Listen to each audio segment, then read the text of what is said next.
you say about your goaltender in this game tonight? It's just solid all around.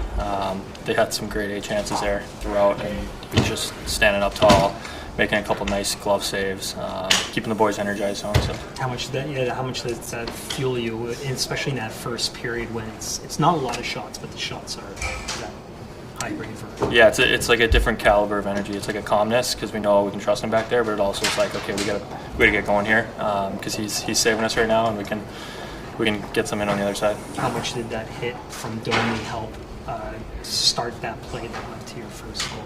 Yeah, it's funny how plays like that kind of just gives a little bit of chaos on the ice and gives us, our line and guys on the ice, our team, a little bit more energy in the shift, and sometimes you generate chances from it. What do you think? You touched on it there, but in those low event periods and stretches, just how much trust is there so that you guys can be patient and he's there for you?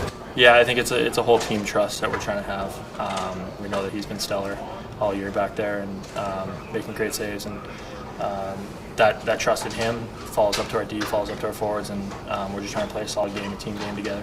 What do you think's allowed you, Domi, and Robertson to find this chemistry in such a? I know you guys played together before, but in this recent stretch. Yeah, I think we all have a lot of trust in each other, and we know we're all different players. I think I'm a different player than Dome's a different player than Robbie.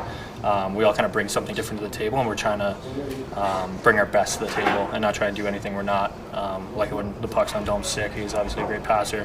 I like seeing Robbie with the down low. He's so decisive and is able to be slippery and get around guys. So I think it works really well that we're all different. You made the most of your on your first goal, did you see it look like Sorokin almost was trying to maybe give you the goal to bait you there? Yeah, I kind of just tried to wait him out a little bit, freeze him, and then I know that short side blocker sometimes can even sneak one by if you're in close, so I try to get that. You made the most of your opportunities this season. I believe that was your first power play goal, and how did it feel to contribute in that particular situation? Yeah, I think it was just the moment of the game.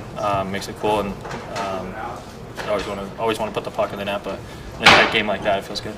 Joseph, what do you think was the difference in this one tonight? It was a pretty tight game. Some different momentum swings in it, and the last couple of times we played these guys have been pretty tight, and I think just good by us and staying patient and staying in our structure and getting a big goal at the end there. I know you touched on it a bit, but what's that like in the first period when it's not a lot of action, but the action that's coming out is pretty intense? Yeah, just again doing my best to stay in the game and stay in the rhythm, and when the puck comes, doing my best to keep it out of the net. What can you say about Bobby McMahon and his contribution this season? Yeah, he's an awesome dude, and it's good to see him get some goals here today. And he's obviously a good player for us, and yeah, it's good by him. Was there always some nervous energy late in the game when there's a review for a goal that obviously had a huge impact one way or another?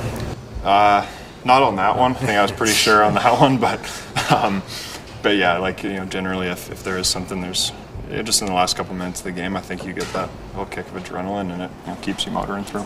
Late in the game, I think you were motioning for the ref. Was that because your strap came loose? The helmet? In the second? Yeah. I took one and it bent my cage, touching my face, so I was trying to get a whistle. Okay. I don't know if that's worth a whistle or not, if they're allowed to give me a whistle on that, but we're on a PK, so I was doing my best to get one. I feel like a playoff game at points, so those are games you got to be comfortable in. You got to find a way to win, so we found a way. How much is that just the recency of playing them the game before? Does that kind of carry over when it's like on and on like that? Yeah, they're a good team, man. I mean, they play hard, obviously well structured. They come with a lot of speed through the neutral zone sometimes, and that was giving us some issues, but good goaltender too, and got to give them credit. They played well, but it was nice to get a win tonight. How much does your hit on George help start that goal from Bobby McMahon, that first one that you guys? Yeah, it's part of the game, right? Got to be physical and get in the forecheck, so separated the body from the puck, and Robbie and Bobby did the rest. How impressive was the way that Bobby can rip the puck? I mean, it's nothing to do to us. We see him do it every day, so he's a pure goal scorer, man, and when he gets the opportunity, he doesn't miss often. So just it's our job to get him the puck in the right areas. What can you say about Joseph's performance, particularly in that first period too, where the opportunities that are coming on the other side are pretty intense, even if it's not a lot of them? Yeah, I mean, I wouldn't say that it was like crazy opportunities in terms of that. Like we played pretty tight, man. We played well, played good defensively, from top to bottom, and when things happen, obviously good teams are going to have chances to score, and that's Joe's job to make those saves, and he did. He's been doing his job for the last few games. He's playing great, so it's good to see.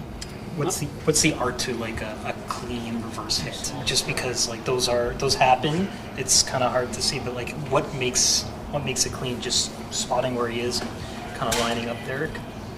I think you'd have to play to understand that one. So just go watch that, and that was pretty clean. That one. That's a good way of doing it. Yeah. Leafs all in on center hunt. Treliving's bold moves could shape Toronto's future. As a die-hard Toronto Maple Leaf supporter, it's hard not to get excited about the latest trade buzz surrounding the team. Brad Treliving, the Leafs general manager, appears poised to make some daring moves to strengthen the squad's depth down the middle. The whispers of significant trades are growing louder, and Elliotte Friedman of Sportsnet has added fuel to the fire with his recent revelations. The situation has become even more pressing as the Leafs grapple with the ongoing upper body injury to team captain Austin Matthews. Matthews has already missed the last 4 games, and while the team is doing its best to stay afloat, the need for reinforcements at center is undeniable. Treliving, it seems, is ready to part with valuable assets to address this glaring need. The centers on Treliving's radar. Names like Jake Evans from the Montreal Canadiens, Brock Nelson from the New York Islanders, and the Philadelphia Flyers' Morgan Frost have been mentioned as potential targets. These players bring a mix of experience and skill, each offering something unique to the Leafs lineup. But, as Friedman highlighted during his appearance on the Fan 590's The Fan Hockey Show, the price tags for these players vary significantly. That's the number one thing he's, Treliving, been looking at all season, Friedman noted, emphasizing the GM's focus on finding the right fit at center. This isn't just about plugging a hole, it's about finding a player who can elevate the team to new heights. Priorities in focus. While some fans might argue that the Leafs need help on defense, Friedman suggested that Treliving's primary focus is elsewhere. They did a lot of their work in the off-season. I think now there's a question if they need to go find someone to play with Morgan Reilly, he explained. But, it's not their number one priority. I believe their number one thing all season has been, let's find another center. This clear focus on center depth speaks volumes about Treliving's strategy. The Leafs are willing to pay a hefty price, but there's a caveat: the player must come with term. Why term matters? The preference for term isn't just a strategic move, it's a sign that Treliving is thinking long-term. Rentals can be tempting, especially for a team looking to make a deep playoff run, but they often come with risks. One of the things I've heard is that if they're going to spend assets on a center, they would prefer it to be someone with term, Friedman revealed. This approach ensures that any trade made benefits the Leafs beyond the immediate future. Internal struggles and potential fits. Internally, the Leafs have tried to find solutions.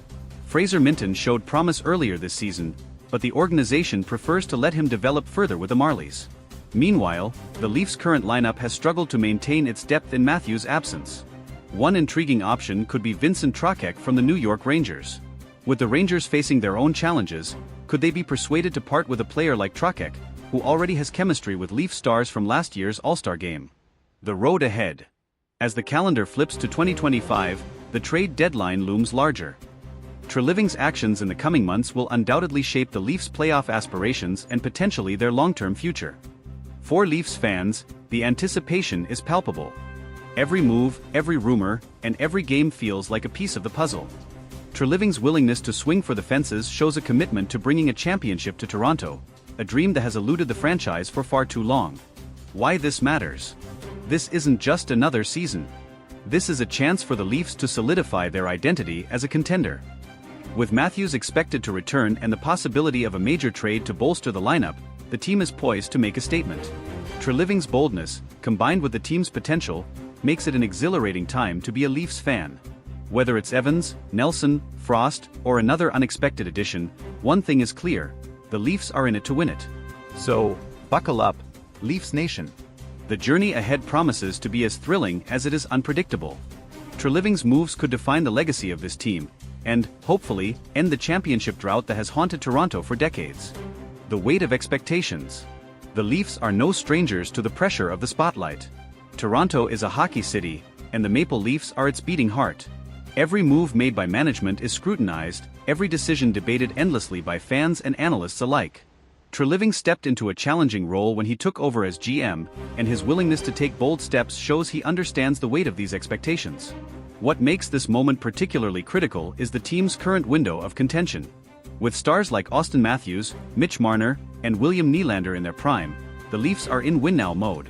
The front office knows that wasting even a single season could have long-term repercussions. Austin Matthews, the catalyst. Matthews' injury has highlighted just how crucial he is to the team's success. While his absence has been manageable in short bursts, it's clear that the Leafs' center depth isn't built to withstand prolonged stretches without their captain. This has amplified the urgency to bring in another center who can contribute immediately and lessen the load on Matthews when he returns. The captain's recovery timeline is still uncertain, but Treliving's proactive approach suggests the team isn't willing to gamble on waiting too long. The goal is clear: solidify the lineup so that when Matthews is back, the Leafs are firing on all cylinders. The cost of boldness. The term significant assets isn't used lightly. Whether it's high draft picks, promising prospects, or even current roster players, Treliving is signaling that no stone will be left unturned. The Leafs' prospect pool is respectable but not overflowing, meaning any trade will have to be meticulously calculated. There's also the financial aspect. The Leafs are a team that operates near the salary cap, so any addition will require shrewd cap management. Could Treliving pull off a move that strengthens the roster without hamstringing the team's flexibility? If he does, it would be nothing short of a masterstroke. The fan base's role. Leafs Nation, passionate as ever, has already begun dissecting potential trade scenarios. Social media is abuzz with debates about who should be targeted and what assets should be sacrificed. Fans understand the stakes, and there's a growing sense of anticipation, bordering on impatience, for Treliving to make his move. It's a delicate balance for the GM. While fans demand immediate results, he must ensure that any deal aligns with a long-term vision of sustained success. The pressure to deliver is immense, but so is the potential reward. Comparisons to past GMs. Treliving's approach invites comparisons to his predecessors. Some GMs were criticized for being too conservative, while others were seen as overly aggressive.